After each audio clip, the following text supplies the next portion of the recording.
everyone, welcome to The Art of Change, episode 3 on evolutionary leadership. I'm Tony Stark Fernandez, the change catalyst, and with me again is Kevin Bost. And Kevin, just a quick intro for us. Hey everybody, welcome back. Just to highlight, have a background in organizational leadership, Colorado State University, currently working on a master's in organizational psychology, and going to explore a PhD in psychology. 6 years military background, 20 years law enforcement. Law enforcement started at the bottom. I've worked my way all the way up to a division chief, where I currently oversee our criminal investigations division. Perfect. Thanks again, Kevin, for being with us today. And really today, so episode 1, we really talked about evolutionary leadership, leading with empathy, being human-centered and heart driven to be a great leader in that context, right? Talked about transformational leadership. Today, I really want us to talk about transactional leadership, and then build from there on how we can add strategies and taking care of the team.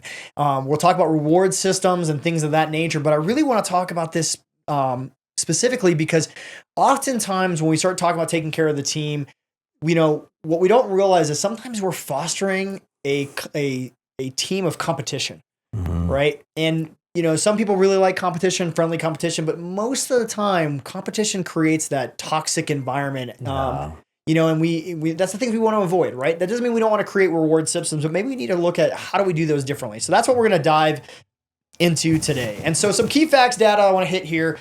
Employees who feel cared, and I'll use the word valued because that's a big one, by their employers are 3 times more likely to be engaged at work.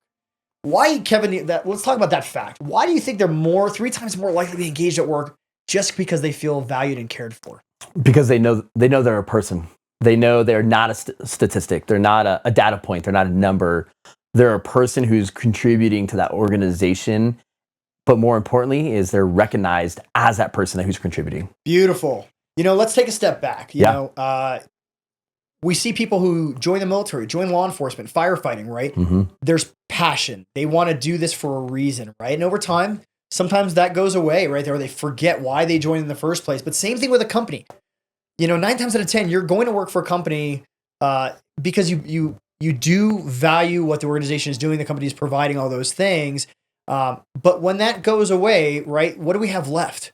Right? We want to feel valued in that organization. And then on top of that, we want, if I feel valued with my organization, I want to promote their message. I want to help get the word out of, like, you got to use this company, right? This organization, whatever it is that they're producing, because look how good they're taking care of our people.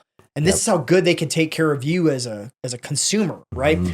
And so I think that's really interesting. The other one I want to mention is a study by Gallup found when employees strongly agree that their organization cares about their overall well-being, they're 69% less likely to go searching for a job. I want everybody to go back into that. 69% less likely to search for a job. Kind of goes back to when we talked to motivational interviewing with Lori. In a Harvard study that had 95% of people that were surveyed said they would stay at a lower paying job if they felt valued, right? This all comes down to, do we create that safe environment, that high trust culture environment? And if so, people are more likely going to stay in that environment for the long haul, right? Absolutely. Right. So let's talk about here, and as we go into this, before we go to transactional leadership, what I want to talk about is how do we build those relationships and the rapport? What are some of those techniques that you found that have been successful in doing that? Yeah. So the last episode we talked about active listening. I think when you take active listening and you mix it with being present, here's an example. If you and I right now, Tony, and I'm like this on my phone, I'm not present, I'm not actively listening, and more importantly is I'm not engaged. And you on the receiving end, our employees are like, they don't care. And that's where that 69% says, peace out, I'm gonna go find somebody who cares. And so when you're present and they feel valued and they know that you're engaged and you're actually working, for them, I'll stay here and work at the company too. It's the reason I've been where I'm at for 20 years. Right. A lot of people, when you look at, joining the military, for example, right? Some people want, their dream was to be in the military and retire. Most probably didn't actually dream about retiring out of the military. They wanted to join, do their 4 years, go to school, and serve their country for a little bit and then get out, right? And so they get to 20 years, they go, yeah, it went by fast. Why? Because they're passionate about what they do. They felt valued in their organization. and they felt like they were doing they were making a difference, right? Yeah. That's the service field. Yeah. But when we look at organizations, I mean, how many people go, "Oh, I joined that company so I could go to school," right? Probably not, right? Yeah. They joined it for a reason, maybe a paycheck, or maybe they saw a product that they really believed in and they really wanted to get on the bandwagon. A really good example, kind of a touchy one, but when you start looking at these multi-level marketing organizations, right? Like, for example, Herbalife, right? Some people believe in this product, right? And unfortunately, the business strategy that the company had was not good for people to use, right? Because it became more about building coaches than it was about the actual product, right? But what you found in those organizations, I have friends that did Beachbody and all these MLMs. What they were in love with was the community, the culture, the environment that was created by like-minded people who wanted to work together for a common goal, which was to help people get healthy, right? And they stayed in this organization for a long period of time, avoiding and dismissing red flags because they felt that culture, that environment that empowered them to want to drive further in that scenario. And I think that's a really highlight point to think about when we talk about creating a culture in our work centers. That's what we're doing. We're creating that place where they can feel welcome, they can feel home and valued and all those things. And they'll continue to produce if that environment allows them to thrive. Absolutely. Right? Yeah, so let's talk about transactional leadership. And, with your leadership studies, Kevin, do me a favor, define transactional leadership. And what I want the audience to do here, think about this when you've had someone in your work center that was a transactional leader. What did that look like? And are you guilty of doing it too? And I'm not going to say that transactional leadership is bad. It's not. There are places for transactional leadership.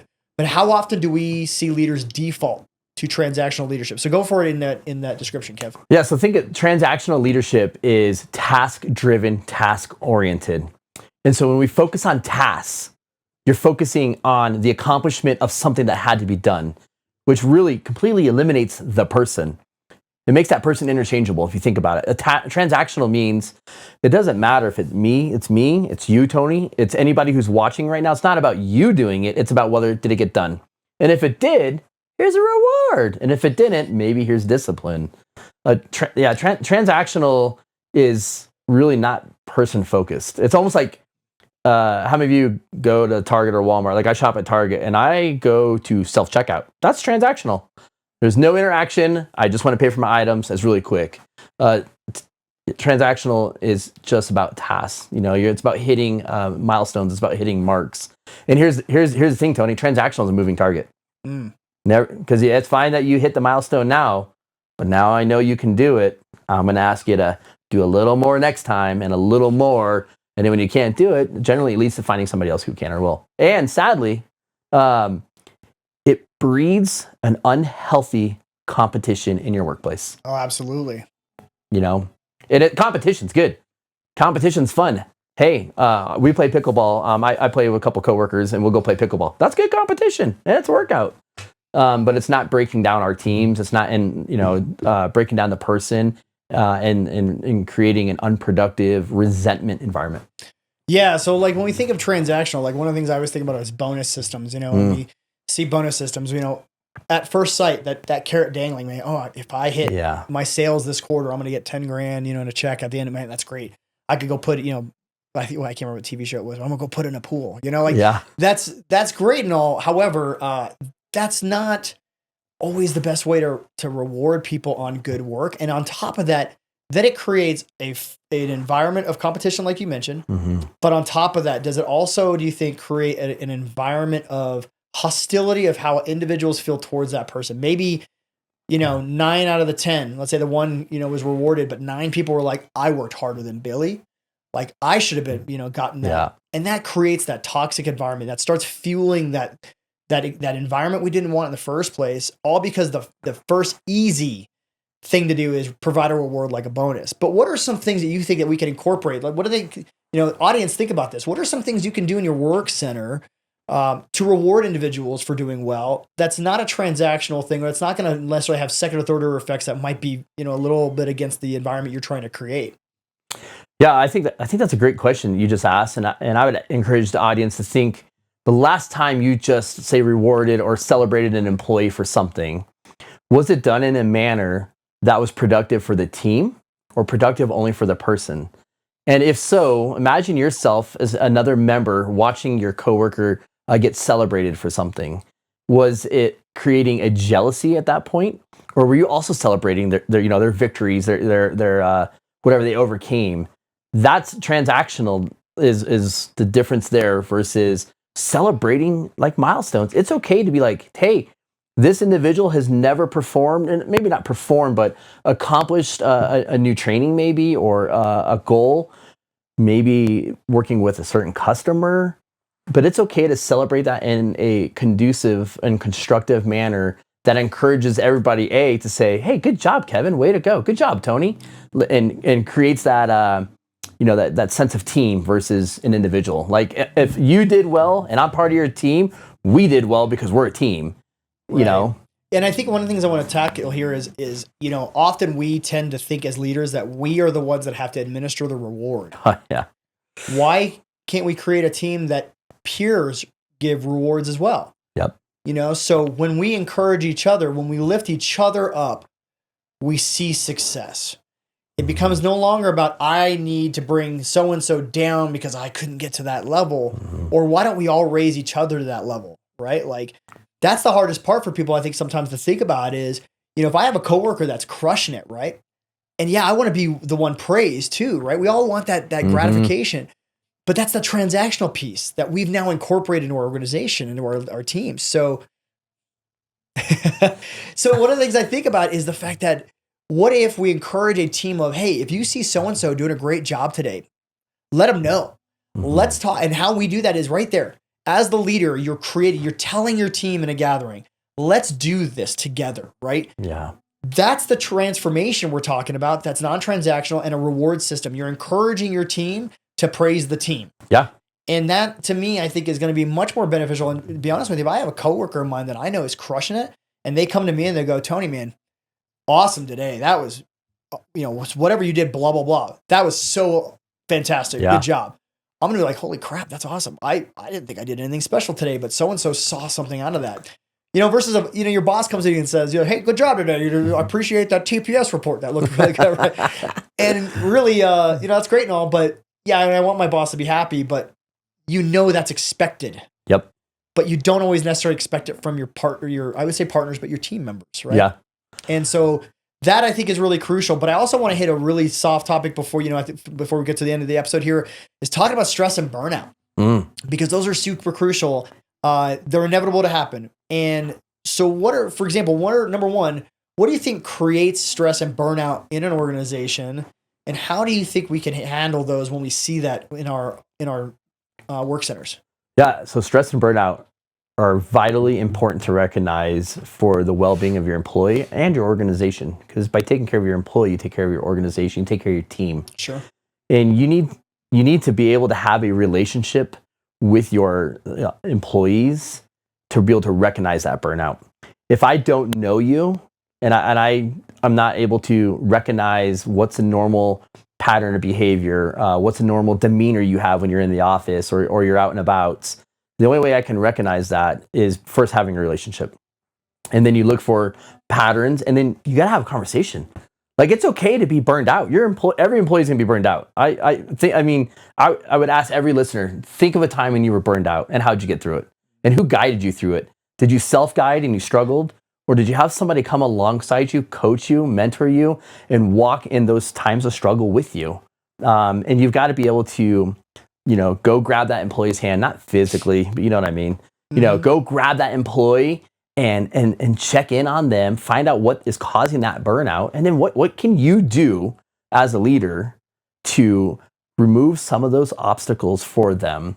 Because you got to remember, burnout doesn't just come from work; it also comes from your personal life, right? Right. So a lot of times it's like, oh, it's personal, but what are you doing as a leader in your organization to help monitor, but also to help mitigate the burnout that you see amongst your employees? Yeah, and I think one of the things I'll point out is that, I'm guilty of this, of I don't always recognize when I am burnt out. Right. And yeah, sometimes we also have to realize that your members aren't going to know that either. And so if you see the burnout signs, one, you want to address them, but you also don't want to hit them hard with it, right? Yeah. Like some people thrive in a high stress environment, and that's okay. But also we need to step in as leaders and take care of our people. And if you can see that burnout coming, there's a difference between a high performer and a burnout. Yeah. And oftentimes they can look very similar when you think about high performer, right? Constantly churning, wanting to work all the time. They're really enjoying their job. That's great. But are there other things that are starting to show that burnout? And if that's the case, are there things that we can do as leaders to help alleviate that burnout? And again, like you said, burnout may not be work related. Yeah. Might not be task saturation at work, but you add death in the family or kids got a terrible report card that week as well. And there's things that boil up, right? Yeah. And so it comes down to what are things that you can do to take care of those people. And I don't have the answer for everybody's organization, but you have to think through those. And how do we, one, identify the stress, see the burnout, and either help that individual get through that. And sometimes maybe just being aware. Like if somebody comes to me and goes, Tony, I think you're burned out. I think you're getting a lot. And I go, I didn't recognize that. I didn't see that. Okay, let me take a step back and see what I can do.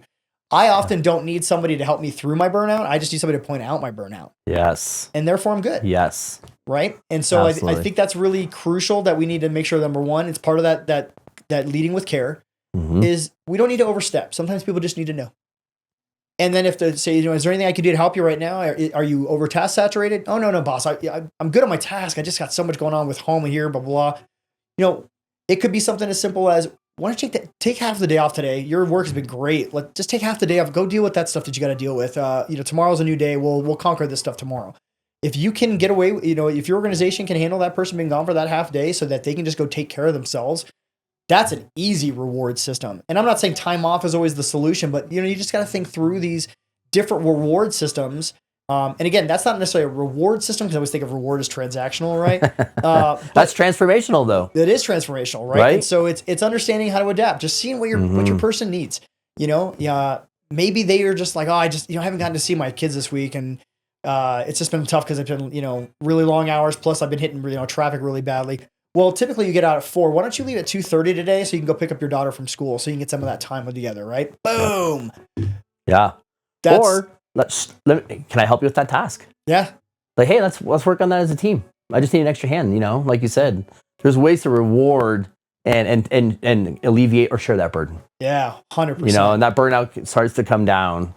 So important, important. Now, so as we wrap up, as the audience takes away, when we're talking about stress and burnout, we talk about transactional leadership and all these things. We're going to lead to our last episode next week, and that's going to be talking about how do you sustain leading with empathy, right? Because this can sound like, okay, well, this is a very taxing thing for me to do as a leader, but as we go through these, it's not hard to, develop a technique and then keep using it. I think the difference is, and that's why I call it evolutionary leadership, is because you're going to have to evolve your strategy over time. You're going to have to adapt through the surroundings. You might think, okay, I figured it out, found a way to make my organization succeed. And then 6 months down the road, what was working before is not working now. You need to adapt. You need to evolve. And the way we do that is by sustaining our leadership methodology. But again, evolve, adapt, and sustain it through the long haul. So join us next week as we go into episode 4. Thank you, Kevin, for being here. Please subscribe, share these videos. Let's get the word out on how to be better leaders, leading with action and empathy. We'll see you next week.